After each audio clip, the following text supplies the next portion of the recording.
Hey everybody, TBC here.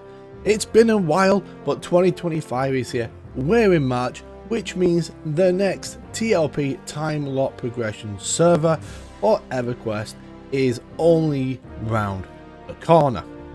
And today we're going to be diving into that nostalgic and sometimes chaotic world that EverQuest time lock progressions or TLP servers bring. They help us really relive the glory days of Agnarr, one expansion at a time, and some servers bring unique twists and Ruleset which kind of help to keep us buzzing. So today I thought I will take you through some of the history of these servers, the rules that defined them, maybe some of the drama that kept us hooked, their popularity, and we're going to look at some ideas of what the 2025 TLP server might look like. Don't forget to hit that like and that subscribe button, really helps me continue to grow the channel and it's very much appreciated. So without further ado, let's grab a Batwing Crunchy, sit back and let's zone. So firstly, what are the TLP servers? Simply the EverQuest way of hitting the rewind button. If you've never played on one, think of it of almost being how the game was at the start, 1999 vibes, no expansions, and then we unlock the expansions over time, typically every 8 to 12 weeks. It's a chance for us all to experience EverQuest almost as it was, but with quite a lot now of some quality of life tweaks. Now this isn't a deep dive into every server, and certainly there were some very early TLPs such as the Combine server and Fippy, which a lot of people have really strong memories on, of there being like a dashboard and you could see the progression and who unlocked what. It was really interesting for the time. But two of the earliest TLP servers that I would consider to be real pioneers of the modern TLP server Ruleset would be Ragefire and Lockjaw. These were really the first big TLPs that come after some of the earlier experiments, and these were launched way back in 2015. Now, Ragefire had a voting system. Players would decide when expansions unlocked after the raid bosses had been defeated, and then it would open up for a vote. And Lockjaw was very similar as well. Thousands of people really flocked to these servers. They did not have a lot of what we consider to be standard TLP affair now. With the Agents of Change, it didn't have the instances. So drama, of course it had drama. Raid boss camping was all over the show on Ragefire. There wasn't the mass instances. There was some really great forum rants at the time. It was peak early EverQuest energy. Really reliving those kind of races to bosses. Next up, we had Phinigel. Now, Phinigel was really the first TLP server I spent considerable time on, and one of the TLP servers I took the furthest. Phinigel really was a game changer. It came along in 2016, introduced us to the instance raids, meaning guilds didn't have to compete, meaning that you could raid on your own time with your friends at your own pace. Everyone could have their own version of Agnarr or Vox. But it really cut down on that open world competition and really opened up the time lock progression service to a much more casual player base. Anyone could vote. Expansions unlocked every 12 weeks, no voting was needed. Phinigel was a huge hit and it's really cited as one of the most popular TLPs ever. It laid the groundwork of what was to come. It had a good balance between nostalgia and accessibility. It had things like focus effects in from day one, but there were a few bumps along the way. There was, of course, Velius, which opened up randomly, way ahead of schedule than it should. I remember being online when that happened, and it had issues with the Defiant armor being accessible if you knew how to do it and how to gain it, and people were using that all the way through, which was a huge advantage for those players. Of course, drama was always there, disputes between guilds. There was a lot of competition between guilds for the open world bosses, even though you didn't need to have to do them. It was rough around the edges, and the XP rate was slow. The next server that came along was the Quarm server, and we'll touch on this briefly. Quarm server had a really cool temporary kind of rule set. It was a race, and if you did it, you got a cool mount. This was supposed to be like a seasonal server. Every once in a while they'd reset it with a new rule set, a new race, and new rewards. Never happened. They did it once. It was a shame. It was a lot of fun. After the success of Phinigel, a lot of players really craved for kind of a P99 plus experience, so they came along with Agnarr. I didn't really play on Agnarr. I didn't like the idea of a server just kind of stopping and being there in perpetuity, which is what was the whole point of Agnarr, is that its planes of power locked. Not really, it's Lost Dungeons of Narath locked, and that's where it is today, and it will never go past there. Still has a small but dedicated player base, but there's only so many times I can raid Plane of Time, so I never decided to play there. After Agnarr, they kind of went back to basics with Coirnav. This server really took it back to the Phinigel rule set, didn't really add anything new, wasn't really super popular, had the True Box enabled, didn't really put a lot of time in there, and the server eventually merged with Vox in 2023. It no longer exists. That's all I've got to say about Coirnav. 2019 got a lot of drama. We have Mangler and Selos. Now originally, and how they pitched it, was Selos was supposed to be the casual server. Super fast unlocks, half raid lockouts as well, so you could raid twice as much, but XP rate through the roof, way higher than even live, but new expansion every 4 weeks. And that was supposed to be casual. The hardcore server was pretty much Finny with a worse XP rate. And Selos was a lot of fun. Firstly, you had 2 guilds, sizable guilds, filled with players who've been playing this game for a very, very long time, very skilled at the game, going head-to-head racing to be the first to complete the raids. There was drama aplenty. There was cameo videos going backwards and forwards. You ain't even ready, alright? Faceless is gonna own you. They gonna drag you. I am here representing Amtrak. There were songs made. It really felt like a huge buzz leading up to this server. And when it launched, there it was. It happened. You know, people were killing Emp in SSRA in cloth armor and crazy stuff like that.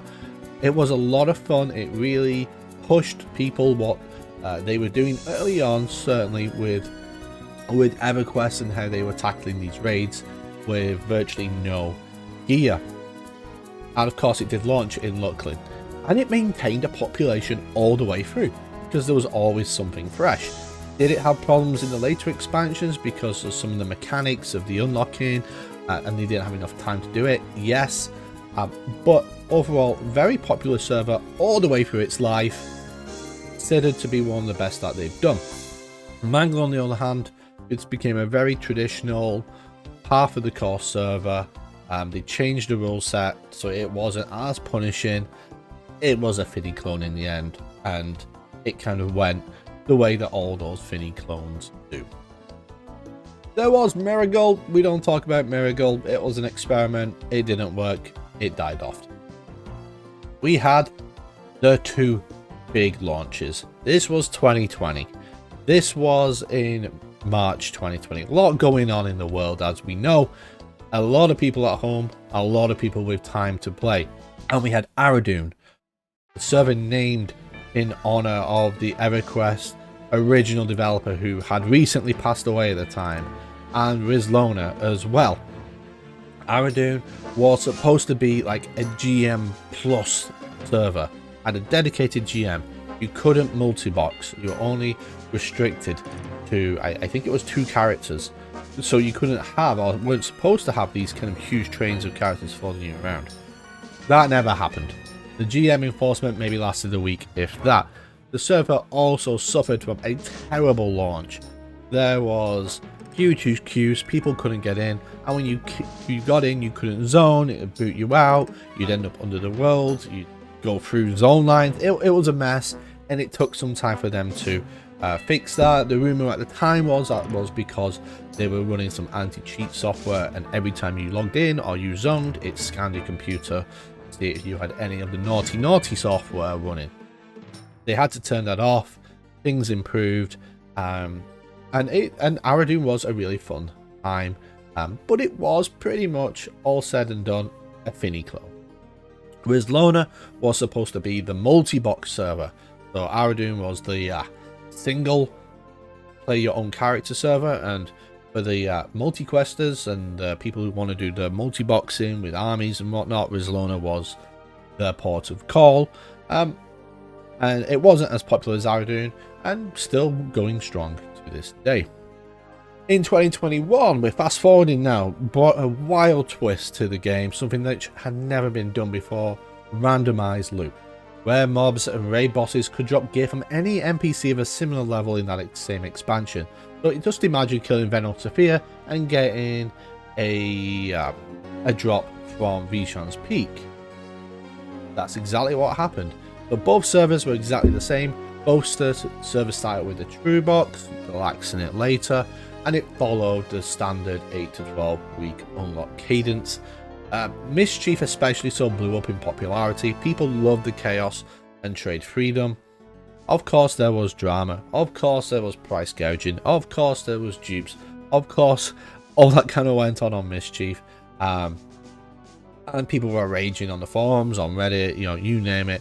It did have early on a vibrant economy, but the dupes kind of eroded that very quickly when they happened, and Formblade eventually merged into Mischief last year. Great server, did something new at the time, was very popular. The random loot I typically enjoy, but where I've struggled with these servers is the amount of loot, and that reared its head again with Teek, which we'll get into shortly. After Mischief, we had Yelinak, standard TLP server. There wasn't much going on there for it. I led a guild on that server, surprisingly, and it went very strong for a very long time. But eventually the population dwindled away, as they typically do, especially if you got a server that didn't really have much going for it and didn't have anything special. That was Yelinak.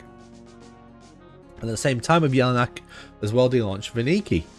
So this was the interesting server, because it was supposed to be the challenge server. So the levels were lessened, and it was supposed to be hard for you to get that kind of accomplishment that we always crave from EverQuest. Not so much the going spanking box and naggy every week, it's the accomplishment that brings us back time and time again. And this server had something new. You were underleveled for the encounters, so they had to do some things like removing the required level on most gear, lowering NPC spell resist, so you could actually land spells on them. The increased loot and increased chances for NPCs, rare NPCs to spawn. But also you got rewards if you did these achievements that you could then take to other servers, and there are some which are very handy on other servers, like the Magus to port around.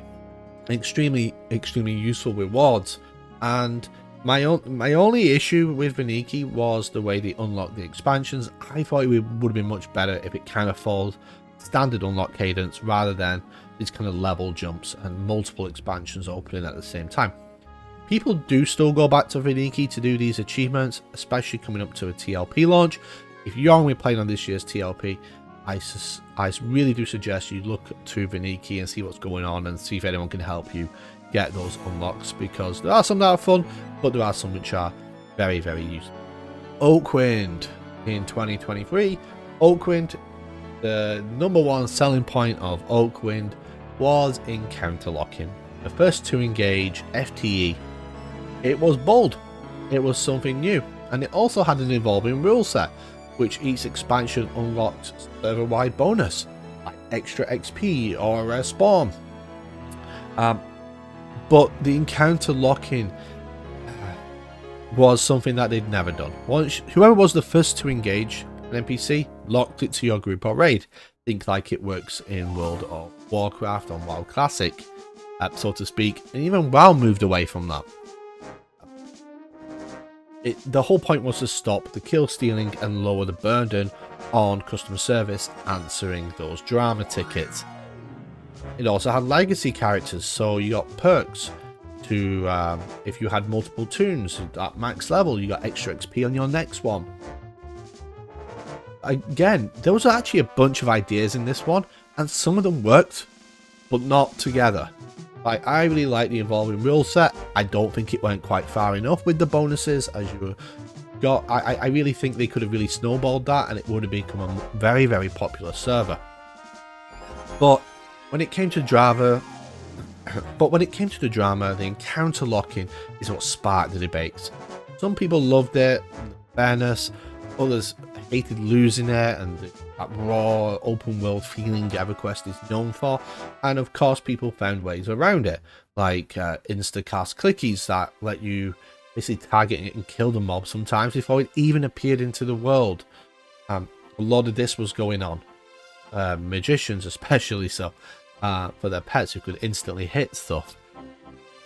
Oakwynd was experimental, and I think it showed that Daybreak at this point were really not scared to try the new different things, because they realised chucking out the same server year after year after year isn't going to keep bringing in new players and keep those players you have from sticking around and trying the new server.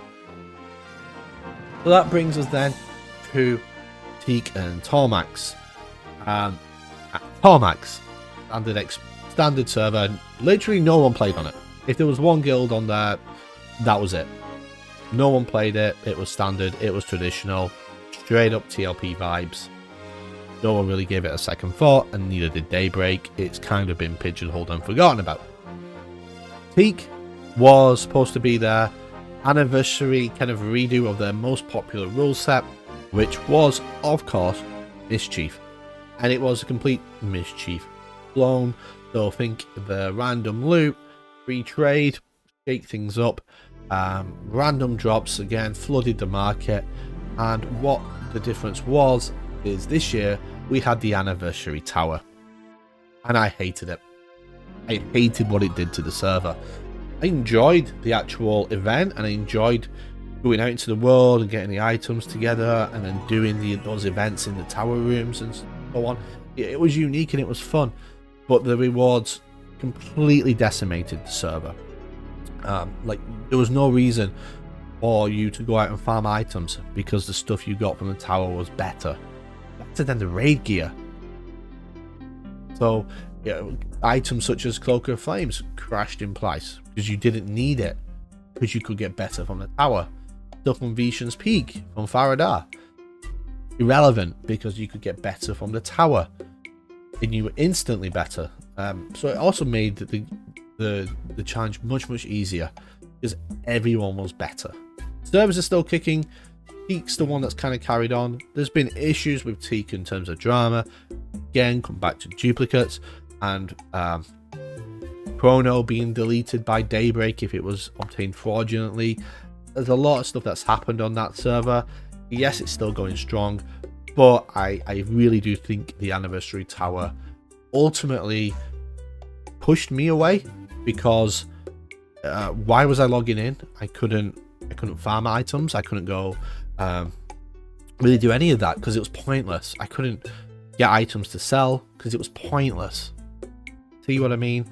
The tower was fun, but it killed the economy, killed the fun for a lot of players out there, because if all you're doing is raid login, almost what's the point of that? And I got to that point way faster than one, I wanted to, and two, I thought I would going into it. Because I had a lot of fun with the guild I was in. I was rolling with the Faceless crew. I had a lot of fun on the raids were excellent. The leadership there had a really good thing going on, certainly early on. Not sure how it's played out later on, but when I was in it was a lot of fun. Got stuff done. So what's the big picture? TLPs constantly draw typically very large crowds at launch, thousands of people logging in. Originally the zones would crash, but things have got better, and that's typically not the case anymore. And then as you kind of evolve, go through the expansions, popularity dips. Now some servers, certainly the Mischief and the original Phinigel have kept that kind of raiding guilds around for years, and Selos did as well. You know, drama's been a constant, whether it's disputes over loot, races for open world, or bot armies as well, which has been another huge problem now, going back years on these TLPs, which draws people away. So these TLP servers really are the spice of EQ life, and there's lots of stories out there about people's experience, both positive and negative. But love it or hate it, that's what makes the TLP's unforgettable playing experience. And still to this day, I hold that the TLP experience at launch is one of the best MMO experiences, even in 2025, that you can have. So, looking ahead to 2025 TLP. We know Daybreak loves to mix it up, and they know that Tormax was a failure. We're not getting a standard server rule set. You can throw that out. I also think we're only getting one server this year, and you can see that from, maybe if you look at my last video for the plan, it was it just said server, where in previous times they've said servers. So I expect we're only going to get one server. A lot of people are pushing for PvP. They've never done it. Could they do it? They might. I'm not going to play it because I have no interest in EverQuest PvP. There's a small, very small community that do. You know, no one even played it on the red server in P99. It's a very small, very vocal group. I don't see it happening, but you never know.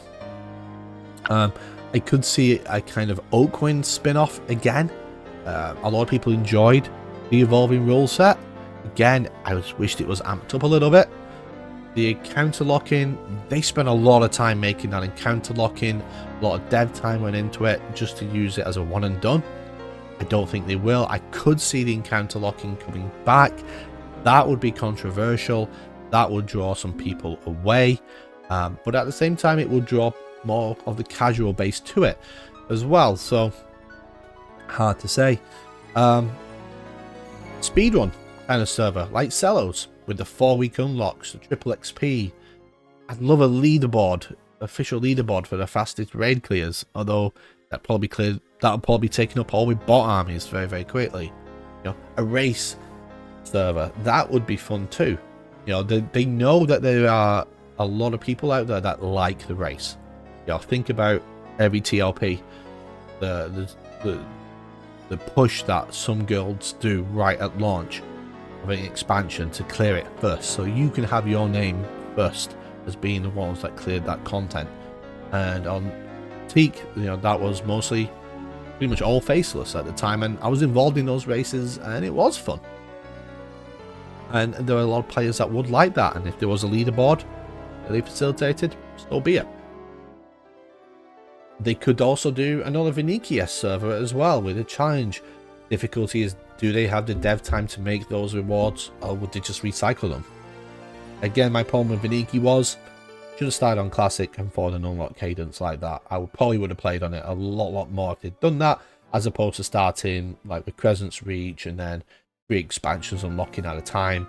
You pretty much did it for the achievements you wanted for those items that left. And that's kind of the saga of EverQuest TLP servers so far, from the original Ragefire's battles to Teek's loot lottery. These servers have, I think, really kept EverQuest alive. You know, they really draw people with the nostalgia, and I do like to see them innovate. And of course, the healthy dose of drama keeps people around as well. So, you know, whether you're a veteran to these TLP servers or someone new and be a newbie running around, Enos completely lost, TLPs do have something for a lot of MMO players, even in 2020.